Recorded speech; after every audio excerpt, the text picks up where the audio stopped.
Berapa kali saya melihat itu ada pergunjingan atau perseteruan, perbedaan antara doktrin Trinitas sama doktrin Oneness. Itu kan muncul abad 19. Jadi kalau semakin baru aja jangan percaya. Itu renungan orang modern. Tritunggal itu sejak zaman bapak-bapak gereja paling awal. Jadi orang berani mati karena Bapa, Putra, dan Roh Kudus. Muncul lagi di abad 19 teori yang namanya Yesus Kristus itu ya Bapa itu. Itulah ajaran Oneness. Oneness ini dibangun karena tidak clear memahami Alkitab. Karena apa? Dua rumusan dijadikan satu. Kan rumusan satunya kan demi nama Bapa dan Putra dan Roh Kudus. Satunya dalam nama Yesus Kristus. Keduanya ini konteksnya beda. Dr. Bambang Nursena menjawab Bapak Agus terkait doktrin Trinitas dan doktrin Oneness. Ulasan ini penting dan menarik. Silakan menonton sampai tuntas. Saya Agus dari Temanggung, JKI Kenah Glory. Yang saya tanyakan, berapa kali saya melihat itu ada pergunjingan atau perseteruan, perbedaan antara doktrin Trinitas sama doktrin Oneness. Itu kan muncul abad 19. Jadi kalau semakin baru aja jangan percaya. Itu renungan orang modern. Pertama. Kedua, Tritunggal itu sejak zaman bapak-bapak gereja paling awal. Saya berikan contoh. Ini sama-sama dari Alkitab, lalu nafsirnya kan. Waktu Tuhan Yesus memberikan perintah baptis, apa yang dikatakan? Baptiskanlah mereka dalam nama Bapa dan Putra dan Roh Kudus. Perhatikan sekarang. Kata nama di situ bentuknya tunggal. Tapi dalam satu nama itu ada Bapa, Putra, dan Roh Kudus. Makanya kalau di gereja timur, kalau di gereja Katolik kan cuma disebutkan demi nama Bapa dan Putra dan Roh Kudus. Kalau di gereja timur dipertegas Esteos, Allah yang esa. Jadi demi nama Bapa, esto onomato patros, keto iu keto agiu pneumatos isteos. Amin. Kalau dalam terjemahan bahasa Arab, Bismil ab walibni warahil kudus al ilahu wakid amin. Demi nama Bapa dan Putra dan Roh Kudus, yaitu Allah yang esa. Kenapa Allah yang esa? Karena nama itu tunggal. Bukan demi nama-nama, tapi demi satu nama. Bapa, Putra, dan Roh Kudus.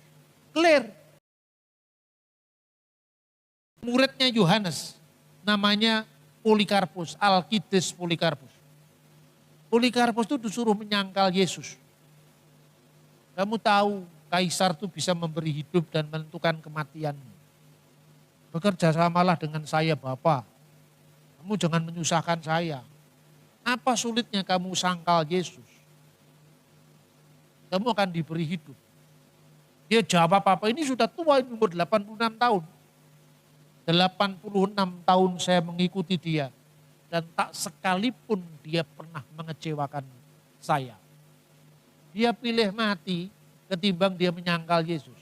Pada waktu dia dibakar di perapian itu. Dia mengucapkan pujian kepada Allah Tritunggal. Untuk inilah ya Bapa surgawi. Hormat kemuliaan kebesaran bagimu bersama anakmu yang tunggal imam besar surgawi, Yesus Kristus dan Roh Kudus. Amin.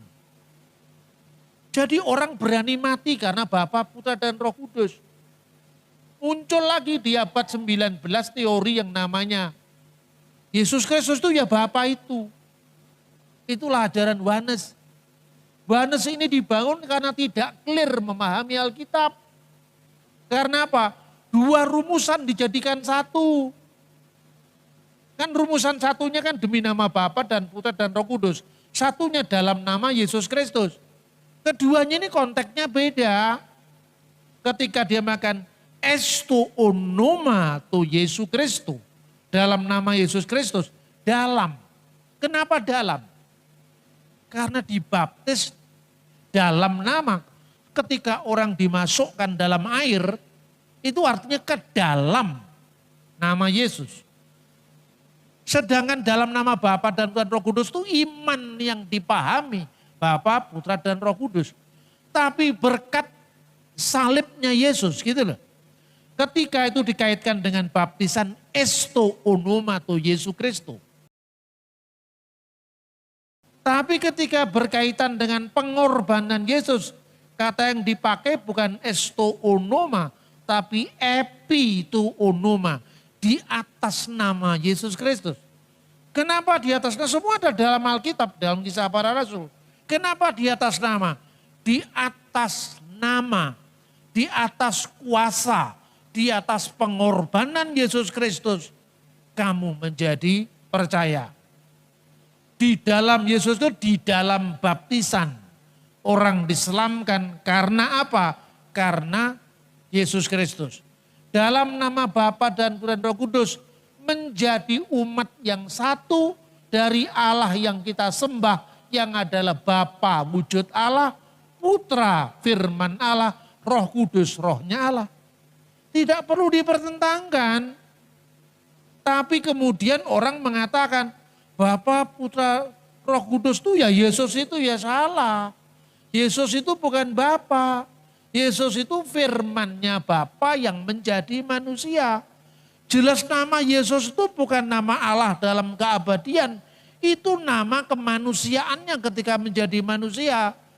Anak yang dilahirkan itu akan disebut Yesus karena dia akan menyelamatkan umatnya.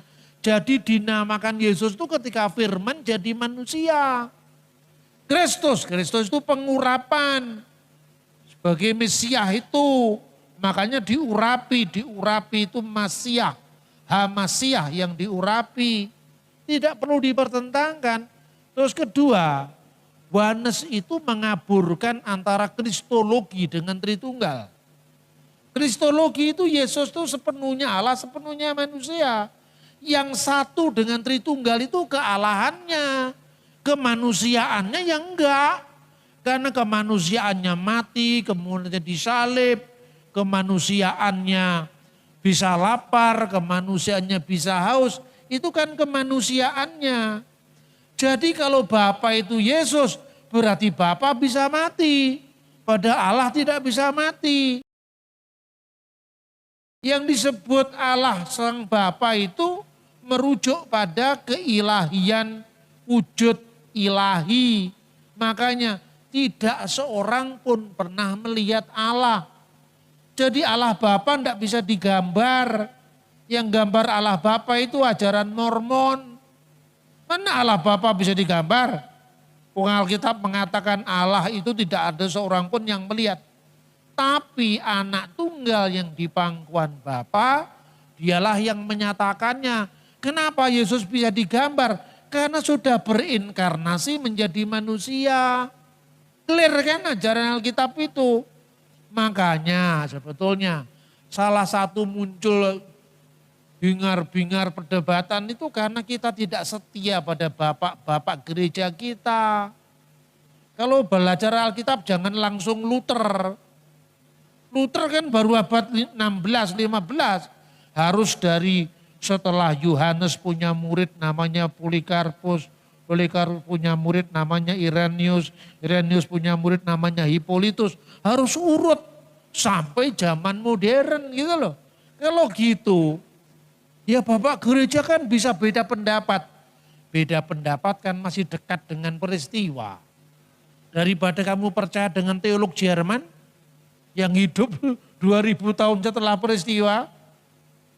Sulit Pak, paham gini, kalau paham sulit. Ya gini saya kasih contoh. Anda boleh memilih.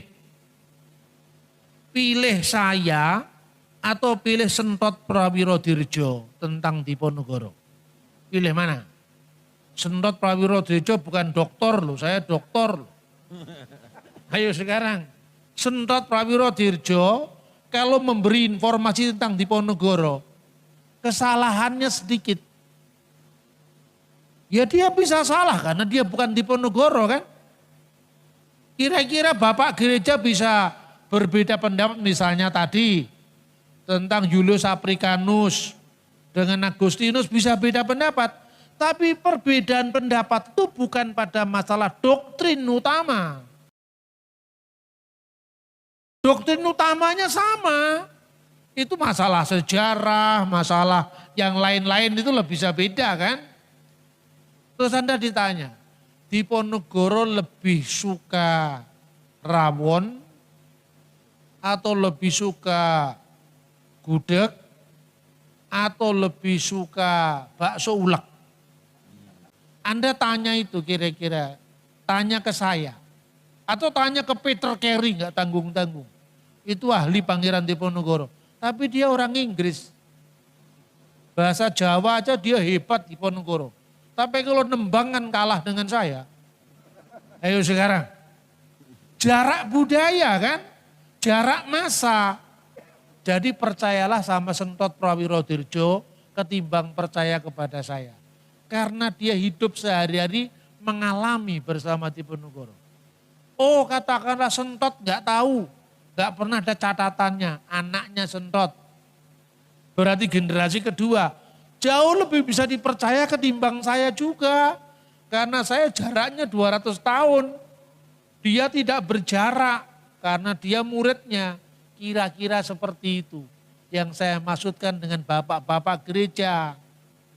Semoga ini bisa membantu bagaimana menjelaskan Alkitab dalam konteks sejarah. Pertama-tama ingin saya tegaskan dan tolong kata kalimat saya ini jangan dipotong. Memang istilah atau kata Trinitas atau Tritunggal tidak ada ditemukan di dalam Alkitab baik Perjanjian Lama maupun Perjanjian Baru. Tetapi konsep tentang Trinitas atau Tritunggal jelas diajarkan di dalam Alkitab baik Perjanjian Lama maupun Perjanjian Baru. Justru ketika ada orang atau kelompok yang selalu menekankan bahwa Yesuslah Bapa itu akan bertolak belakang dengan banyak ayat Alkitab. Sebagai contoh,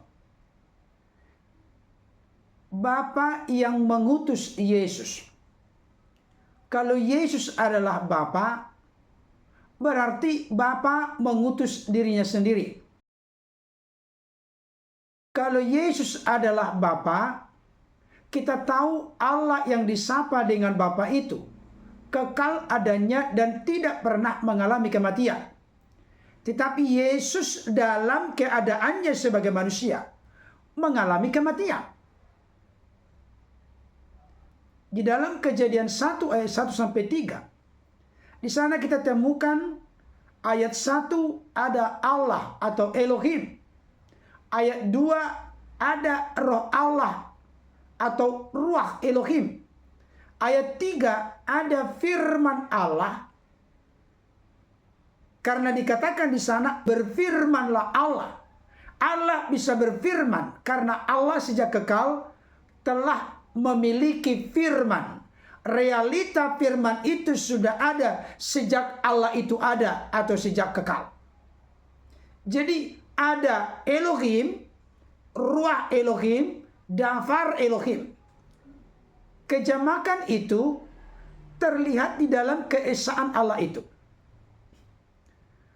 Kejadian 1 ayat 26 berkata, baiklah kita menjadikan manusia menurut gambar dan rupa kita. Tentu ada kelompok tertentu yang memahami itu merupakan sidang ilahi yang melibatkan malaikat. Tetapi penafsiran yang lebih akurat dan tertua menegaskan Bapa berkata kepada firman dan roh di dalam menciptakan. Apalagi Bapak Ibu Saudara, kita perlu mengerti dan memahami. Ketritunggalan Allah itu wajib hukumnya. Kalau sampai Allah pernah tidak ada firman, maka Allah itu tidak punya daya cipta. Karena Allah mencipta segala sesuatu di dalam melalui oleh firman. Kalau sampai Roh Kudus pernah tidak ada, maka Allah itu tidak maha hidup dan tidak bisa memberi hidup. Jadi baik Allah yang disapa dengan Bapa sudah sejak kekal memiliki firman yang kekal dan roh yang kekal dalam dirinya. Dengan kata lain perlu kita mengerti dan memahami ketritunggalan Allah yang Maha Esa itu merupakan sebuah kemutlakan. Memang tidak bisa disamakan dengan keberadaan manusia seperti Matius, Markus, Lukas. 3 tapi 1. Itu berbeda karena itu terkait dengan sesuatu yang fisik. Tapi ketika kita berbicara tentang Allah Tritunggal Maha Kudus, itu pasti berbicara tentang metafisik, sesuatu yang ada di balik dari yang fisik. Itu sebabnya satu hakikat sebagai Allah, tetapi memiliki 3 realita yang tak terbantahkan. Bisa dibedakan, tetapi tidak bisa dipisahkan. Itulah keistimewaan, keeksklusifan Allah dibanding dengan kita. Rasul Paulus pernah menegaskan, dan ini sering dibuat oleh pastor, pendeta, penatua gembala sebagai doa berkat. 2 Korintus 13 ayat 13. Kasih karunia Tuhan Yesus Kristus dan kasih Allah dan persekutuan Roh Kudus menyertai kamu sekalian. Kalau kita mengikuti pola pikir doktrin ajaran dari Yohanes, bagaimana mereka mengartikan ayat ini? Kalau Yesus itu adalah Bapa itu, bagaimana dengan eksistensi Tuhan Yesus, eksistensi Allah, dan eksistensi Roh Kudus dinyatakan dalam satu ayat? Oleh karena itu, kita orang-orang Kristen harus tegas menolak kekeliruan, kesalahan, dan kesesatan dari Yohanes. Karena antara Yesus dengan Bapa bisa dibedakan. Bapa bukan Yesus, tetapi Yesus itu adalah Allah dalam eksistensi kekal sebagai firman yang bersama-sama dengan Allah, dan firman itu adalah Allah.